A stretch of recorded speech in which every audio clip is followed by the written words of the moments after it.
Good morning, everybody. Happy Crime Day, and welcome to the News Agenda with me, Fleet Street Fox. And today I'm joined by the Prime Minister's favourite party pooper, Pippa Crerar. Good morning, Pippa. Good morning. That's terribly unfair. I like a party as long as it's a legal one. Now, this is the People's Pay-Per-View, so get into the comments, ask us your questions. The best ones do get up on the screen and we answer them live. Those of you listening later on podcast, you're just going to have to scream at the sky, I'm afraid. So, crikey, what is there to talk about today? Well, the Mirror has splashed on the news last night that the PM, his wife, and the next door neighbour have all been issued a criminal penalty by the police after attending a birthday party in number 10 Downing Street during lockdown in June 2020. Boris Johnson is now the first Prime Minister in history to be found to have broken the law while in office and, what's more, to admit it. For those who may be a bit confused about who did what at which party, this was the one where Boris Johnson was said to have been ambushed by cake produced by his wife Carrie to celebrate his birthday. Pictures taken by his official photographer were later reported by our Pippa, but have not yet been published, of the Prime Minister holding a beer and Rishi Sunak holding an orange juice, reportedly. Rishi said he popped in ahead of a planned meeting and had no idea it was a birthday party, despite the cake and beer and photographs.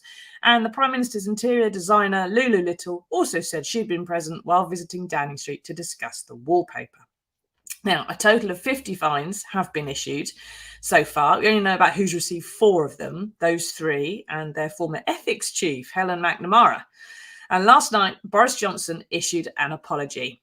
Run VT. Thank you very much for coming. Today I've received a fixed penalty notice from the Metropolitan Police relating to an event in Downing Street on the 19th of June 2020. And let me say immediately that I've paid the fine and I once again offer a full apology. And in a spirit of openness and humility, I want to be completely clear about what happened on that date. My day began shortly after 7 a.m. and I chaired 8 meetings in number 10, including the Cabinet Committee deciding COVID strategy. I visited a school in Hemel Hempstead, which took me out of Downing Street for over 4 hours. And amongst all these engagements, on a day that happened to be my birthday, there was a brief gathering in the Cabinet room shortly after 2 p.m, lasting for less than 10 minutes, during which people I work with kindly passed on their good wishes. And I have to say, in all frankness, at that time, it did not occur to me that this might have been a breach of the rules. But of course, the police have found otherwise, and I fully respect the outcome of their investigation. I understand the anger that many will feel, that I myself fell short when it came to observing the very rules which the government I lead had introduced to protect the public. And I accept in all sincerity that people had the right to expect better. And now I feel an even greater sense of obligation to deliver on the priorities of the British people, strengthening our economy, creating jobs and opportunities, levelling up across the whole of the United Kingdom. Now, of course, ensuring that Putin fails in Ukraine and easing the burden on hard-working families caused by higher energy prices. I was working very, very hard on my birthday. And so just cake, not my fault kind of thing. Now, I think there's lots of questions that come out of that, not least the fact that you can spend 4 hours having your picture taken rather than doing any proper work. But that was a pooled TV interview where he only had to face one journalist who didn't ask him very many questions. And not how he broke the Partygate story in the Mirror at the end of November last year. It's recess as well, which means there is no Prime Minister's questions. The MPs are spread all over the country, not conspiring against him in the pubs and tea rooms. And there's no lobby briefing for us nasty journalists to ask more questions. So, Pippa, we've had 4 resignations over parties already since your first story broke. Labour wants these 2 to do the same now. What are the chances? Right now, very, very low. I mean, I think it's quite clear this morning with the vast majority of the Prime Minister's cabinet coming out in support of him, saying that while he made a mistake and was right to resign, it's time to move on. There are bigger issues to discuss, such as Ukraine, and the cost of living crisis, that there is no pressure, or rather that there is not enough pressure internally in the Conservative Party to depose Boris Johnson. And that, Susie, is the only way it could happen in the short term, that Conservative backbenchers, 54 of them, put in their letters to the backbench committee calling for a confidence vote, which the Prime Minister would then have to lose for there to be a leadership contest.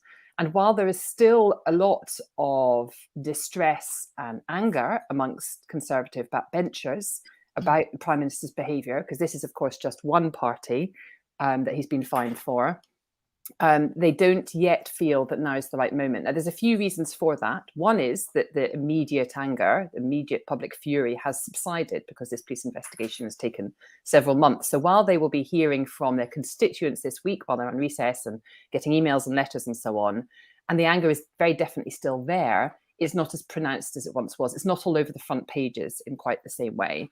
Another issue is the fact that there are lots else going on. The Prime Minister is playing a very powerful role in the Western response to the Ukraine crisis.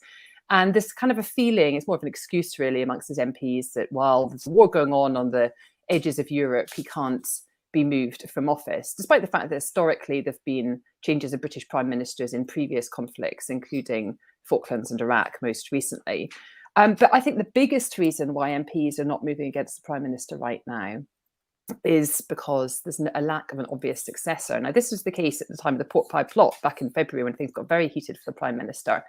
And it's even more the case now that Rishi Sunak has found himself mired in all this sort of all these woes about his family's fortunes, his family finances, and whether how much tax his family paid in this country, and also his own green card status. He was the most likely successor to Boris Johnson, and he's in trouble. He's also, of course, paid a fine for being at that same event. So there's not an obvious successor right now ready to take over. And Conservative MPs are very aware of that. Now, we'll come on to, I'm sure there's questions and so on, so I won't bang on for too long. But we'll come on to the fact that this was, of course, just one fine, and the police investigation continues. And I think that while we can say that the Prime Minister is not going to resign now and is safe for now, that may not be the case in weeks to come. Yeah. Now, Julie says, how much was the fine? This fine was £50, Julie, but it doubles for every subsequent fine. So the total yet to come, we'll have to find out, I suppose. Now, Pippa, I'm going to just say here, and put this on the record, I can't join your left-wing hate-filled conspiracy against the Prime Minister, because I've got some sympathy for him, because I've been ambushed by cake on more than one occasion. I've been tripped up by Victoria sponges. I've been tempted away from my work by the enticement of a triple layered chocolate fudge thingamabob. Only this weekend, I was actually taken very much by surprise by the pink frosting on a 6-year-old's birthday cake, because it looked like it had crystal meth on it and had much the same effect on me, it's got to be said. I think most of us will probably admit in our heart of hearts, even you, Pippa, that if there is a Jaffa cake within a mile radius of us, that little bugger is going to find a way into our faces. So I do believe a cake is capable of hunting you down and smearing itself lasciviously without even your consent all over your face. And there's very little you can do about it. And if anybody actually says to me, Susie, what happened with the cake? That is very much the answer I too would give in that situation. But as you said, there are more parties the police are investigating. Now, my spreadsheet has a total of 22 alleged parties that have been reported since you broke your story. 12 of those, only 12, are ones that are being investigated by the police. 6 of them Boris Johnson is supposed to have been at. This is just the fine for the first one. So it may well be that the Prime Minister has been ambushed by a cake, but has he also been ambushed by beer, wine, cheese, leaving dues, karaoke machine, and a suitcase packed with bottles from the offie? He's not going to be able to claim that excuse for all of it, is he? Well, that's true, if indeed there are more fines forthcoming. And it certainly looks like the police have been doing these fixed penalty notices in tranches. A couple of weeks ago, we had the first 20 FPNs, which later emerged were for those 2 events which took place on the eve of Prince Philip's funeral. And then the 30, which were issued yesterday, were for the June 19th event. And as you rightly say, there are 5 more events that the Prime Minister was at. The police may decide not to issue fines for all or any of those. But should they do, the Prime Minister faces this drip, drip, drip effect. And while his comments in Chequers last night about taking responsibility but feeling it's time to move on, and the support of his cabinet overnight may work this time, I think if they find themselves in the position of having to defend him again and again and again, and this continues, then it's a much trickier position for the Prime Minister, not least because we've got the May elections in a few weeks' time. I don't want to overstate it, but it is the first electoral test the Prime Minister's faced since all these revelations have come out and since the police fine. And so that will be an important moment for the Conservatives. And also, let's not forget, we're still waiting for the full Sue Gray report, which even in its short summary version was fairly damning. And if the Prime Minister says, as he has done, that he takes all responsibility, then at what point do you say, well, I take responsibility for the culture that existed in Number 10. I don't think it was my fault, which has been his line so far. And that still sounds like a valid response. I think people will start to ask how you can say you take full responsibility for all the actions in Number 10 and for the culture that existed there, and then not. So I'm not saying that he's about to go. There's all sorts of other factors at play, not least how the opposition deal with all of this. But I do think that it is the moment of peril is not over for him, and Number 10 knows that. Yeah. Now, you keep saying you take responsibility and then not doing anything to actually show that you've taken responsibility, such as resigning or anything else. Now, Roy says, good morning, Roy. So all people that broke the law in June of that year can claim they didn't realise what they did was wrong and all will be forgiven, he asks. You won't be forgiven by the law, Roy. You won't have your fines alleviated because it is against the law. That's why the Prime Minister has paid his fine. But it is possible, of course, if your friends and family know that you were fined in June of that year, you too can say, well, I'm sorry, I was ambushed by a cake, and that's the end of it. And people will perhaps be more forgiving of their neighbours because of what Boris Johnson has done compared to, how everyone was grassing up their neighbours a couple of years ago. Now, Sarah says, apologies don't cut it, Boris. We had family dying alone while you were partying. You absolute scumbag. The sooner he's out, the better. Now, they keep asking your questions, everybody. Tell us what you think about Boris Johnson's apologies. Do you think this cuts it? Do you think he's going to have more fines? Do you think he should resign, or do you think, as many Tory MPs do, that he should stay in office and see us through this crisis, even though, as Pippa said, prime ministers had left office before, and when we actually had troops committed to fighting, which we don't this time. Now, Michelle says, my dad and son, respectively, couldn't celebrate their 30th and 70th parties with their immediate family, yet Boris has had many gatherings. It's actually quite easy to avoid parties, Pippa. I managed to not have a party most days, lockdown or not. What's more difficult for a lot of people, I think, is not going to the care home, or not going to the hospital bedside, not attending the funeral. Yet millions of people manage to not do that as well, despite the massive pain it caused them. And privately, I've seen today that it's being reported that privately, Boris and Rishi were seriously surprised to hear they were being fined, unlike most of us who were kind of expecting it. So Rishi in particular feels, and I quote, particularly hard done by. And they both still believe, even now, that they did nothing wrong, which just shows how out of touch they are. How do you think that's true, Pippa? Do they seriously think that even now, despite everything you've said to them for months, that they don't think they did anything wrong still? So I think Rishi Sunak and the Prime Minister are two different examples. Rishi Sunak was, of course, the only present at one of the alleged gatherings. He thought he was on his way to a meeting. He turned up and he found the party was taking place. He had a glass of orange juice. He probably should have turned heel and left, or suggested to them that it didn't go ahead. But you can understand in the moment why somebody might find that a bit of an awkward situation when the Prime Minister is being presented by a cake and a rendition of Happy Birthday, and his wife was there and all the rest of it. So I think he should still have expected to be fined, but I can understand the surprise. The Prime Minister is different because he was involved in so many of the other gatherings. And right in that very first story that we did last year, Susie, we reported a couple of specific dated incidents, 3 specific dated incidents, but also I had sources in Number 10 telling me that there was a culture that existed there that was, the Prime Minister, if he was not aware of the parties, he turned a blind eye to others, and in some cases he took part. So, that culture continued. There were lots of gatherings, and it's really incredulous to suggest that he wasn't aware that, they were social events. The rules, let's not forget, at the time were very clear. The June the 19th one, you weren't allowed a social gathering indoors. I've not really admitted this to many people, Susie, but my birthday is also June the 19th. So I've cast my mind back to what I was up to in June 19th, 2020.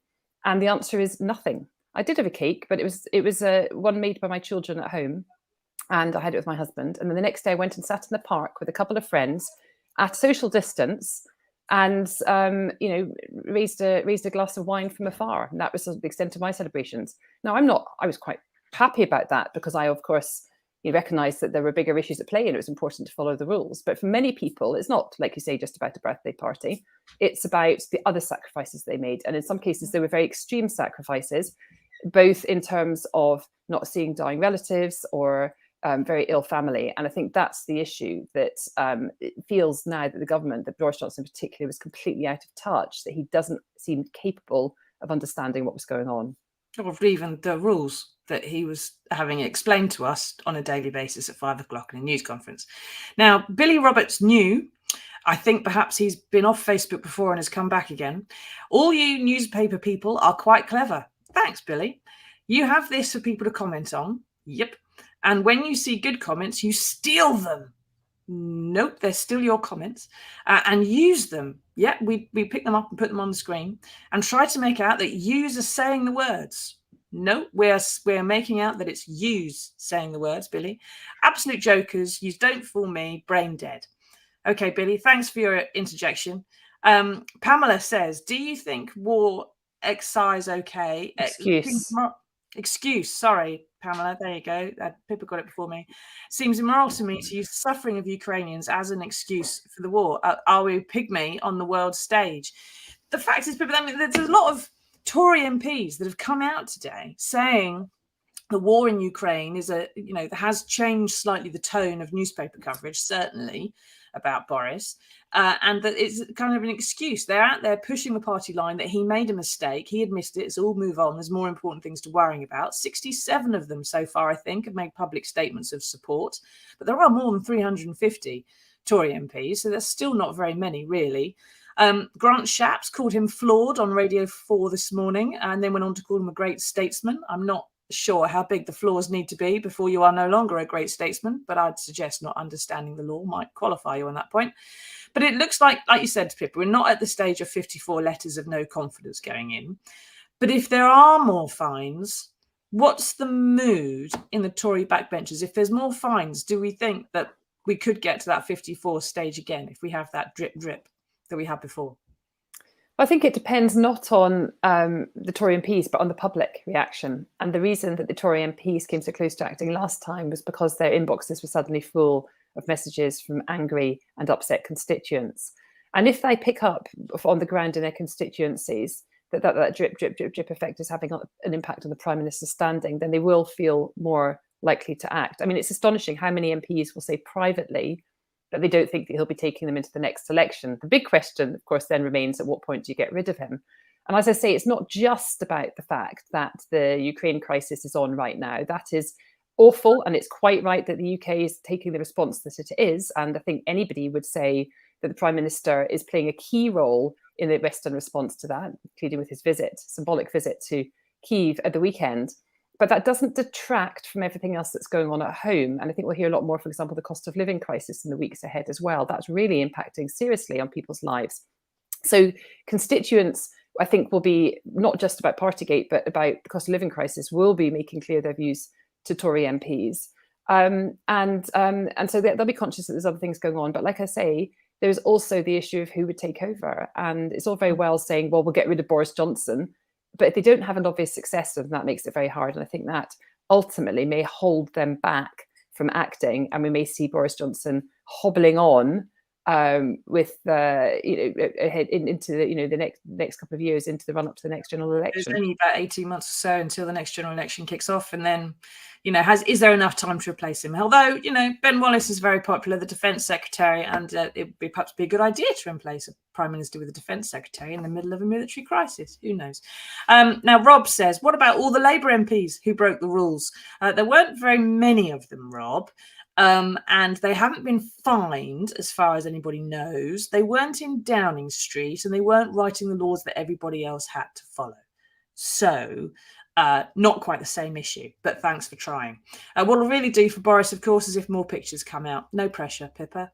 Crack on with that one, please. Now, keep asking us your questions. Get into the comments. We do have other stories we want to talk to you about today. So very quickly, in summer 2020, British Airways began the process of firing 10,000 staff on the basis there was no flying going on. This is at the same time as the parties, of course. They later rehired thousands of them back on worse deals. And last year, as reported, they aimed to get these new staff online and working at the airports for summer this year. But it's Easter, and people go away on holiday at Easter too. And as a result, partly of BA's fire and rehire, plus the P&O shutdown at the ports, and the lack of border staff, thanks to Priti Patel, there is predicted to be total chaos this weekend for everyone trying to get back home after the school holidays. Now, Pippa, I suppose the question is whether this is just a series of bad decisions by bad idiot people running companies, or that just piled up into a mess, or is there something the government could have done to avert this? I think there's two key areas beyond the sort of separate issues on the ground in different airports, which are in part down to the airport management. And the two key issues are security vetting of staff and COVID rates. And the fact that COVID has soared, and we're at the highest levels since the height of the pandemic. Fortunately, is the Omicron variant, and lots of people are jabbed, so they're not ending up in hospital or dying in the same numbers. So life is kind of carrying on as usual. But it does mean huge numbers of staff absences, both on the ground in airports and crucially with airlines. And then obviously the security aspect of it. As you say, the airlines en masse, particularly BA and EasyJet, got rid of an awful lot of staff at the height of the pandemic, experienced staff that had been vetted, that were security aware and were trained, and now find themselves in a position where they're suddenly having to rehire people who don't have the same level of expertise. And that is taking time. And the government's vetting process, DBS vetting process, which is ultimately sort of set in place by the government, is notoriously slow at the best of times. It clearly is not fit for purpose, and it certainly isn't equipped to be able to deal with the scale of vetting that needs to take place now for security, both on the planes and in the airports. So, it's a kind of a perfect storm made worse by the fact that so many people want to travel over the Easter holidays, and one which really, I think passengers are just going to have to go in and bear it in the short term, because until more of the security checks take place and until there's fewer people ill with COVID, it's likely to continue, and we just need to keep our fingers crossed that it's resolved before the summer holidays.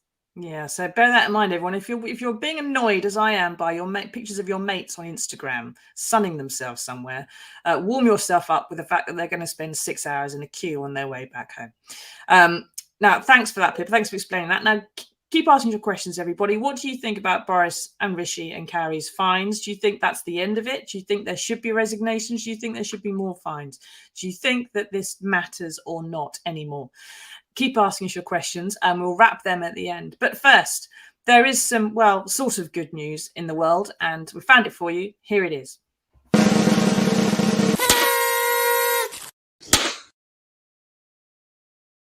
It's not good news for anybody else, but for who likes cake. Just when you thought that cake couldn't get any worse, the things it can do to make people do, it's now disguising itself as raw chicken. There's an artist called Ben Cullen from Chester who has found a way to make the delicious, lovely cake that we all love look like uncooked poultry, a hot dog with ketchup and mustard on, a burger, a football, and even a dismembered rapper. There he is. He seems quite perky about it. You might wonder why, but seeing as he sells these things for up to £50,000 a time, and it only takes him 3 days to make them, I think the reason for doing it is pretty obvious. But Pippa, I suppose this is, despite its appearance, good news for the Prime Minister, at least. Does it show that cake is capable of disguising itself, leaping out at us unawares and knocking us for six? I hope you realise, Susie, that there is actually still some debate about whether the cake existed at this party. It was reported that there was a cake, and then furious number 10 aides, once the police investigation on that particular event was over, said there wasn't any bloody cake. And now it appears that the cake was there, but didn't ever emerge from its Tupperware box. So he was ambushed by an untasted cake. It wasn't even a cake that could entice him enough to get it out of the box. Well, maybe it looked like raw chicken. I don't know. That may be a comment too far on either the Prime Minister's wife's baking abilities or indeed Marks and Spencer's. It probably had pistachios on it. No one likes those cakes. I can avoid banana bread all damn day long. That's not a problem. So maybe it was that. Mike says, Tories have chosen the rule of the Tory party over the rule of law. This will haunt them like the expenses scandal for years. Is this going to be a generational problem, Pippa, do you think, very quickly at the end? It's certainly one that the Tories are going to have to watch out for in the run up to the next election. And you can bet your bottom dollar that Labour will be capitalising on that and reminding everybody at every opportunity. Yes, I'm sure there'll be some cake on some billboards if there is a general election coming up any point soon. Thank you, for joining us, Pippa. Thank you for all your hard work. And keep at it. I'm sure we'll have you back again to talk more parties at some point in the future. Thank you for taking part, everyone. And we'll see you again, not next Monday, because the news agenda will be off for Easter Monday, but we will have a special bonus episode for you. So make sure you do tune in, and there'll be a great video to watch next Monday. See you on Wednesday after that. Toodaloo. Goodbye, everyone.